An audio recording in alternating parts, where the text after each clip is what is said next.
Добрый вечер, уважаемые гости, уважаемые дамы и господа. Ассаляму алейкум, уважаемые сестры и братья. Меня зовут Рашид Исхаков, мне 57 лет, я москвич, татарин, мусульманин. В 90-м году закончил МАМИ, это Московский автомеханический институт. Я инженер-конструктор автомобилей по специальности, но никогда им не работал. В 91-м году, если помните, рухнула наша страна. Началась новая реальность. И вот эта вся новая реальность, она проходила у меня на глазах. И в одномоментно, одночасье мы из великой нации, великого советского народа стали ничем. И нас людей бросили, и сказали так: выживайте, выплывайте кто как может. Вот. И я, скажем так, научился строительному бизнесу, я занимался строительством и так далее. И вот 2 года назад пришла мысль в голову, хорошо, я там строительством, у меня компания, я зарабатываю деньги, а что дальше? 55 лет у меня такая мысль была, еще перед пандемией. Думаю, а что дальше? Что дальше делать? Сын уже вырос, у него своя стезя пошла. И я начал смотреть на свое окружение. Мы же на родственников смотрим, да? Вот. Все такие выходят, у всех мечта выйти на пенсию. И на пенсии балдеть. То есть, чтобы балдеть, ничего не делать, на пенсии отрастает живот, потом начинается давление, инфаркты и все это прочее. И я думаю, нет, это не мой путь, мне неинтересно. Я решил дальше пойти учиться. Вот. И я поступил в Московская высшая школа экономических и социальных наук, в простонародье называется Шаненко, который дает 2 диплома. Манчестерский университет и Академия Ранхикса. То есть система образования не как у нас, а как в Британии. Вот. Подал туда документы. Вот. Оказалось, нужно два экзамена сдать. Один, по английскому языку, IELTS тест, и другой по той специальности, в которой я хотел пойти. Вот. Понимаете, да? Мне было 56 лет, школу я заканчивал 40 лет назад, у меня английский, my name is, вот, London is the capital of the Great Britain. Вот. А тут надо на 4 сдать IELTS. В общем, я перепробовал 6 или 7 учителей. Оказывается, проблема в чем? Все люди, оказывается, по-разному слышат.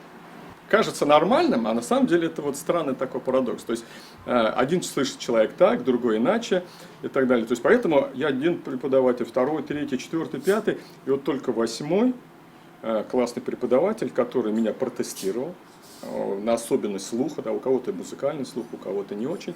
Вот. И я с ней занимался, методикой, и все. Вот прям как прорвало, начал понимать, сдал тест, поступил учиться.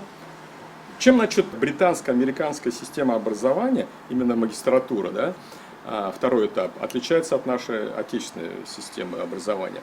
Как мы учимся на гуманитарных факультетах, скажем, философия, история и так далее. Как мы учимся?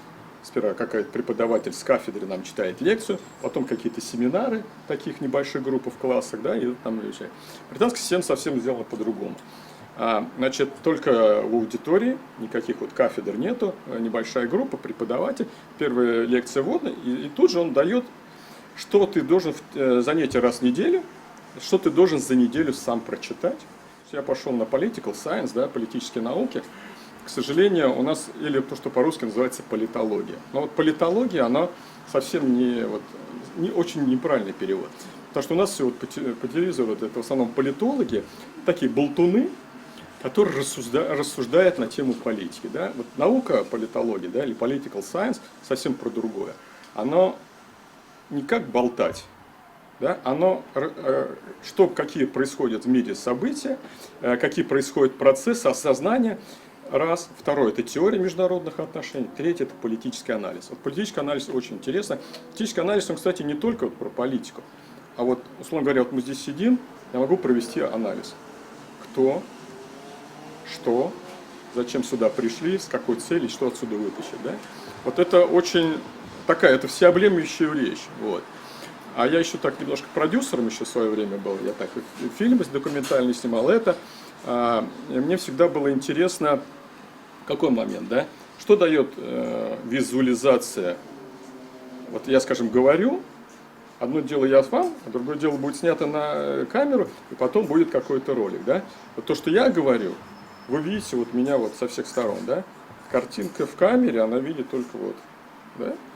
Это очень важный момент, чтобы вы понимали. Вот уметь через кадры, да, через камеру передать настроение, характер там, и так далее, и так далее.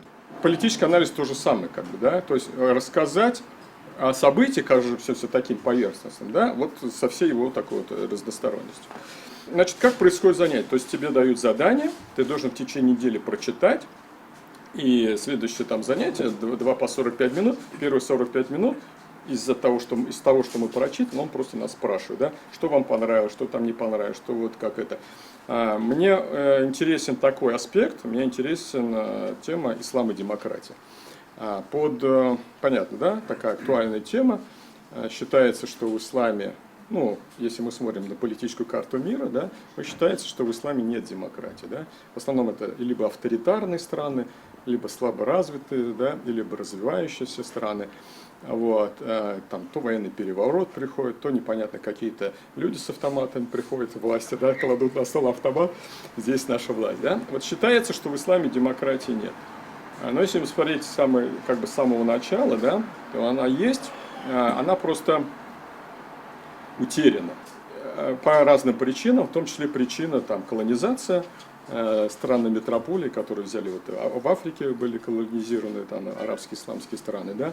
Мир меняется, настолько сильно меняется, да, что реально мы отстаем от информации. Более того, мы не просто отстаем от информации, да, информация проходит, особенно сейчас очень много, через интернет, через различные соцсети, да, информации очень много. Я подписан там на кучу там, всяких телеграм-каналов. А как из этой информации вытащить то, что тебе нужно? Вот как уметь работать с информацией? Или как правильно написать запрос, да, например, в Гугле, да, чтобы тебе вытащилось именно вот это вот. Скажем так, западная система образования учит этому, как работать с информацией, как находить информацию. Второе, учит, как научиться учиться. Как самому, особенно сейчас, да, в период пандемии очень резко повысилось, и очень много стало различных онлайн-курсов. По Zoom, там, по различным приложениям и так далее. Да? То есть очень много нам предлагают различных самообразовательных курсов. Не бойтесь изучать что-то новое, не бойтесь, но перед этим научитесь учиться. Вот, потому что перед этим я, например, условно говоря, тестировал там скорость своего чтения. Да? Потому что сейчас очень много приходится читать, я учусь, то есть я вот прочитываю 5-6 книг в месяц. Хочу вам показать просто несколько книг, я в свое время вот из Лондона привез, чтобы вы понимали, какой уровень современной печати, современных книг, и почему вот именно книги побуждают человека учиться. Да?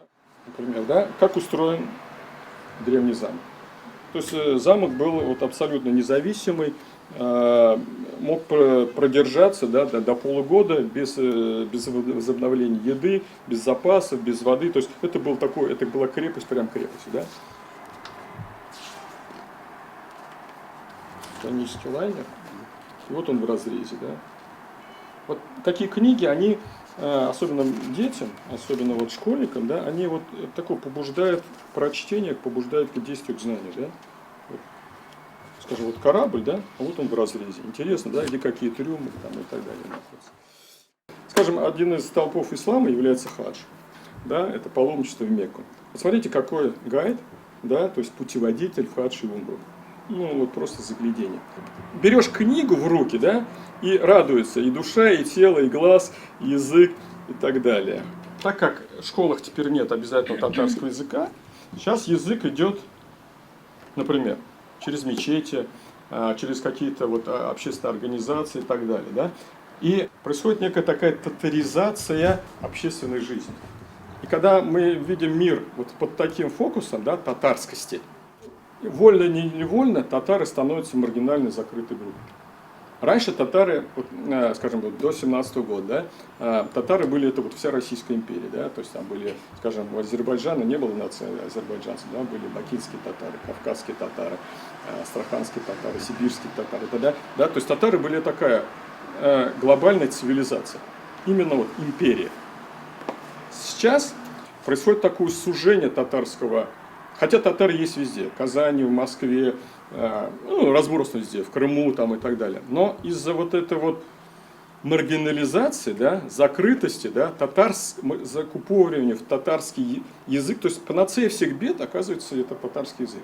Я, например, не считаю, что это главная панацея. Да. Я, например, татарин, у меня главное то, что я себя чувствую татарин, не то, что у меня татарский язык. Да. Не язык является моей основой татарскости.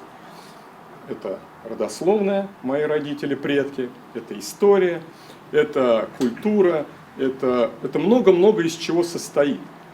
А нас хотят закрыть в какую-то некую такую языковую оболочку. Сегрегация, точнее, сегрегация. Да, языковая. Значит, в Булгарии есть Исламская академия. Исламская академия. Значит, вывеска Исламская академия Булгара и по-татарски. По-английски нет. Это Исламская академия. На арабского языка нет. То есть, если это Исламская академия, там должен был быть русский, английский, арабский язык. Перевод этого слова, да, Булгарская академия.